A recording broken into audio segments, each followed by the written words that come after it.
私が何も言わなくても、この世界の圭一はミオンの思いを察してあげることができたのか。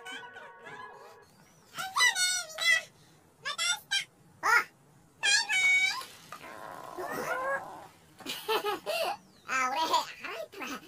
なんか食ってかね。ごめん、レナはお夕飯の支度があるか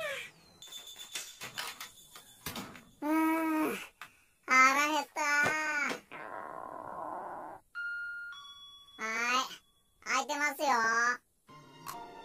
おお、うまそう。毒とか入ってんじゃないんだろうか。くそー、そんときゃそんときだ。うまい。